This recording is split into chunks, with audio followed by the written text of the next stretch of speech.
તો મને એવું સમજાયું છે કે જીવન ગમવાના 3 સ્તંભ છે: something to do, someone two love and something to hope four. કરવા માટે કંઈક પ્રવૃત્તિ, ગમવા માટે એક જણ અને જોવા માટે એક સપનું. Something to do, someone two love and something to hope four. આ ત્રણેય હું સમજાવું. પહેલું છે સમથિંગ ટુ ડુ, કરવા માટે કંઈક પ્રવૃત્તિ જોઈએ. કેમ? કારણ કે એક રશિયન લેખક છે ફ્યોદોર દોસ્તોવ્સ્કી, એમનું એક અદ્ભુત વિધાન છે જે મને બહુ જ ગમે છે કે એક માણસને બરબાદ કરી નાખવા માટે બીજું કશું જ કરવાની જરૂર નથી. બસ એના મનમાં એ માન્યતા ઠસાવી દો કે જે કામ એ કરી રહ્યો છે એ નિરર્થક અને બિનજરૂરી છે, એના કામની સમાજને જરૂર નથી, એના કામથી કશો જ ફેર નથી પડવાનો, એનો આપોઆપ વિનાશ થઈ જશે. તો જ્યારે આપણે કોઈ અર્થસભર, વ્યક્તિ ઉપયોગી કે સમાજ ઉપયોગી પ્રવૃત્તિથી અળગા થઈ જઈએ છીએ, આપણે જીવનમાં રસ ગુમાવી દઈએ છીએ. એક બહુ સરસ પુસ્તક છે ડિપ્રેશન ઉપર, લોસ્ટ કનેક્શન, જોહાન હેરીનું, જેમાં એમણે 9 પરિબળોની ચર્ચા કરી છે જે પરિબળો સાથે સંપર્ક તૂટવાથી આપણે ઉદાસીમાં સરી પડીએ છીએ. અને આમાં પહેલું પરિબળ છે ડિસ્કનેક્શન વિથ મિનિંગફુલ વર્ક. કોઈ પણ અર્થસભર પ્રવૃત્તિ, કોઈ પણ કામ. તો અને આ કોઈ બહુ મોટું ટ્રાન્ઝેક્શન હોય, કોઈ મોટું કામ હોય એવું જરૂરી નથી. હું મારી મમ્મીનું ઉદાહરણ આપું કે એ એવી જગ્યાએ પેલી સીડી પર ચડીને બાવાઝાડા પાડતી હોય છે, સફાઈ કરતી હોય છે. મને એમ થાય છે કે આ ક્યાં જરૂરી છે, પણ એના માટે જરૂરી કામ છે. એને એવું લાગે છે કે આ કામ મારા માટે જરૂરી છે. તો જે કામથી તમને એવું લાગે છે કે કંઈક બદલાવ આવે છે, કંઈક પરિવર્તન આવે છે, એ સમાજમાં હોય, કુટુંબમાં હોય, વ્યક્તિમાં હોય કે જાતમાં હોય, એ દરેક કામ આપણા માટે અર્થસભર છે. એ કોઈ પણ કામ હોઈ શકે. તો પહેલું છે સમથિંગ ટુ ડુ.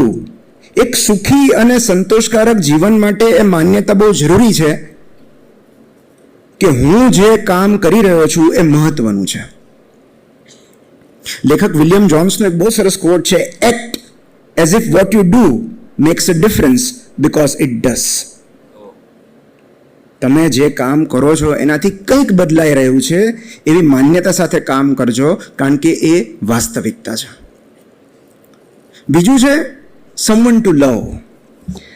તો એક અમેરિકન કવિ છે, સુભાષભાઈએ સરસ કવિતાની વાત કરી, રેમન્ડ કાર્વર કરીને. રેમન્ડ કાર્વરના અંતિમ પુસ્તકની અંતિમ કવિતા, ફક્ત 4 લીટીની કવિતા, જે કવિતા લેટ ફ્રેગમેન્ટ તરીકે ઓળખાય છે. મને આ કવિતા એટલા માટે ગમે છે કારણ કે એમને કેન્સરનું નિદાન થયું પછી એમણે એમનું છેલ્લું પુસ્તક લખવાની શરૂઆત કરી, a new path to the waterfall. અને એ પુસ્તકની છેલ્લી કવિતા એટલે લેટ ફ્રેગમેન્ટ. અને એ કવિતા આજે પણ રેમન્ડ કાર્વરની કબર પર કોતરાયેલી છે. 4 જ લાઈનમાં એમણે જીવનની ફિલોસોફી આપી છે. અને એ કવિતા પ્રશ્નોત્તરીના ફોર્મમાં છે. એટલે પહેલી લાઈનમાં એ પ્રશ્ન પૂછે છે અને પોતે જ એનો જવાબ આપે છે. તો એ કવિતાનો મેં ભાવાનુવાદ કર્યો છે. પહેલી લાઈન એવી છે કે છેવટે જીવન પાસેથી જે માંગ્યું હતું એ બધું તમને મળી ગયું? જાતને પ્રશ્ન પૂછે છે. બીજી લીટીમાં પોતે જ જવાબ આપે છે, હા મળી ગયું. ત્રીજી લીટીમાં પૂછે છે અને શું માંગ્યું હતું જીવન પાસેથી? અને ચોથી લીટીમાં એ જવાબ આપે છે, આ પૃથ્વી પર સ્વના પ્રિય બનવાની અને અન્યના પ્રિય હોવાની અનુભૂતિ. ડિઝાયર ટુ બી લવ્ડ. અને આખા જગતના નહીં, કોઈ એક વ્યક્તિના. આ પૃથ્વી પર રહેલા કરોડો અબજો જીવોમાંથી કોઈ એકને આપણી જરૂર છે, એ અનુભૂતિ જ આ ભવસાગર ઓળંગવા માટે પર્યાપ્ત છે. જો જીવતરને 4 અક્ષરમાં સમેટી લેવાનું હોય તો એનું નામ હું પ્રિયજન રાખીશ. મતલબ તમે કોઈની ઇમોશનલ નીડ છો, એ હકીકત જ આપણા અસ્તિત્વને બળ પૂરું પાડે છે, આપણા જીવતરને ટેકો આપે છે. કોઈ એકને, અને જરૂરી નથી કે એ કોઈ મનુષ્ય હોય, એક વૃક્ષ હોઈ શકે, એક બિલાડી હોઈ શકે, એક ગલુડિયું ઘરમાં પડેલું હોઈ શકે, કોઈ પણ એક સજીવ જેની તમે કાળજી લો છો, જેને તમારી જરૂર છે. અને ત્રીજું, સમથિંગ ટુ હોપ ફોર. એક સપનું જોવા માટે. લેખક ઓસ્કાર વાઇલ્ડનું એક બહુ સરસ વિધાન છે કે જીવનની સૌથી મોટી દુર્ઘટનાઓ બે જ હોય છે. એક, જે ઈચ્છ્યું હોય એ ન મળવું તે, અને બે, જે ઈચ્છ્યું હોય એ બધું જ મળી જવું. અને બીજી દુર્ઘટના વધુ ભયંકર હોય છે, કારણ કે અભાવો અને અપૂર્ણતા જ આપણને જીવાડે છે. જાત, જગત અને જીવતરને પરફેક્ટ કરવાની ઝંખના જ આપણને રોજ સવારે ઉઠાડે છે. તો એક ક્ષણ કેટલી ભયાનક હશે જ્યારે બધું જ મળી જશે. ત્યારે જે ખાલીપો લાગે છે એ કેટલો ભયંકર હશે. એટલે એક સપનું, આવતા વર્ષે છોકરાના લગ્ન છે, આવતા મહિને ફલાણું કરવાનું છે, એક સપનું. અને સપનું જોવું સ્વાસ્થ્ય માટે બહુ આરોગ્યપ્રદ હોય છે, બહુ જરૂરી હોય છે. જે ક્ષણથી આપણે સપના જોવાના બંધ કરીએ છીએ, ધીરે ધીરે આપણે બીમાર પડતા જઈએ છીએ. મેં પુસ્તકમાં બહુ સરસ વાત વાંચી હતી કે માછલીઓનો કોઈ એજન્ડા નથી હોતો. એ તળાવમાં હોય, દરિયામાં હોય, કે આ કાંઠેથી પહેલા કાંઠે જઈને પાછા આવવું, આટલી લેન્થ મારવી, આટલી બ્રેથ મારવી, એવો કોઈ જ એજન્ડા નથી હોતો. તેમ છતાં તે સતત તરતી અને ફરતી રહે છે. માછલીઓનો એકમાત્ર એજન્ડા એમના આસપાસના વાતાવરણમાં એન્ગેજ થવાનો હોય છે. હવે તો એવા સ્ટડીઝ થયા છે કે માછલીમાં ડિપ્રેશન ઉપર અભ્યાસ થઈ રહ્યા છે. કઈ રીતે ખબર પડે કે એ તળિયે કેટલું રહે છે ને ઉપર કેટલું રહે છે. જો કોઈ માછલી સૂનમૂન તળિયે રહેતી હોય તો ડિપ્રેશનમાં છે એવું કહી શકાય. તો જે ક્ષણે માછલી એના સરાઉન્ડિંગ્સમાં ઇન્ટરેસ્ટ લેવાનું બંધ કરી દે છે, સંશોધકો એવું માને છે કે માછલી ડિપ્રેશનમાં છે. અને એટલે એ લોકો એવું કહે છે કે જો જ્યાં પણ સપોઝ એક્વેરિયમમાં હોય તો તમે કોઈ નવું રમકડું ઉમેરો, એનું વાતાવરણ ચેન્જ કરો, કારણ કે વિસ્મય એ માછલીઓની પ્રકૃતિ છે. જ્યાં સુધી તેઓ વિસ્મય છે, તરત બધું જોયા કરશે, ત્યાં સુધી તેઓ જીવિત રહે છે. અને આ જ વાત મનુષ્યને પણ એટલું જ લાગુ પડે છે.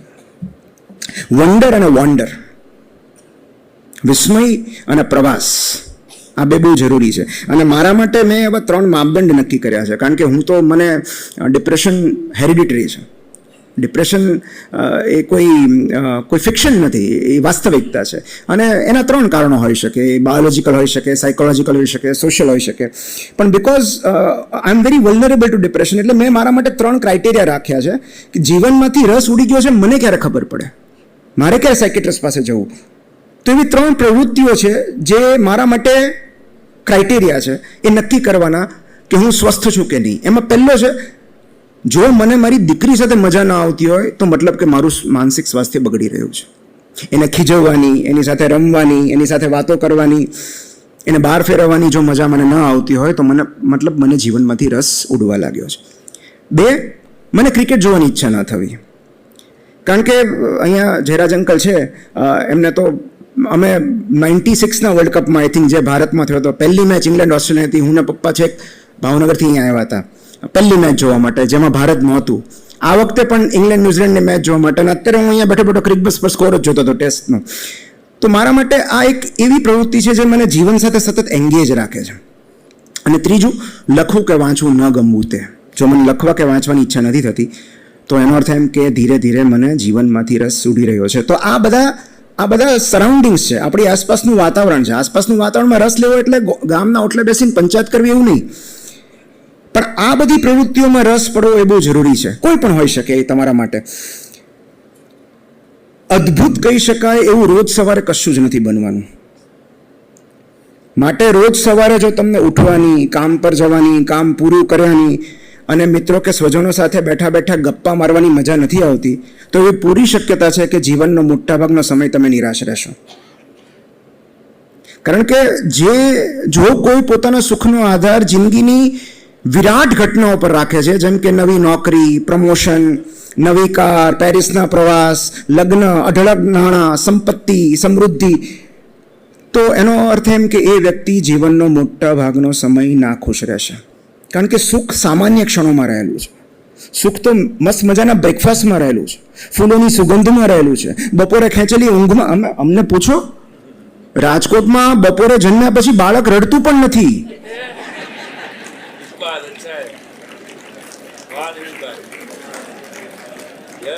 બપોરની ઊંઘનું મહત્વ અમને પૂછો. કામ પછી મારેલી ચાની ચુસ્કીમાં રહેલું છે.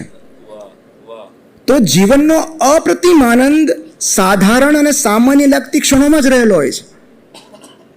અસાધારણ ક્ષણોનો પીછો કરવામાં ક્યારેક કેટલા આપણે બધા વ્યસ્ત થઈ જઈએ છીએ કે સાધારણ ક્ષણમાં રહેલા આનંદને ચૂકી જઈએ છીએ. અને આપણી તમે જુઓ, રોજ સવારે ઉઠવાનું, એના ચહેરા જોવાના, કામ પર જવાનું, ત્યાં એના એ જ ચહેરા. આવી સૂક્ષ્મ, કંટાળાજનક અને અનઇવન્ટફુલ લાગતી ક્ષણો જ આપણા જીવનની વાર્તા બનાવે છે. આપણું મોટાભાગનું જીવન ઘટના વિનાનું હોય છે. ન તો કોઈ હીરોની પોસ્ટર ફાડીને એન્ટ્રી થાય છે, ન તો કોઈ હિરોઈન ટકરાય છે, ન તો બેકગ્રાઉન્ડમાં વાગતું મ્યુઝિક, ન તો કોઈ શાનદાર ડાયલોગ્સ. આપણી મોટાભાગની સ્ક્રિપ્ટ આવી બોરિંગ જ હોય છે. તો જે આ સામાન્ય અને શુષ્ક લાગતી ક્ષણોમાં સુખ શોધી શકે છે, એમને જીવન મળે છે.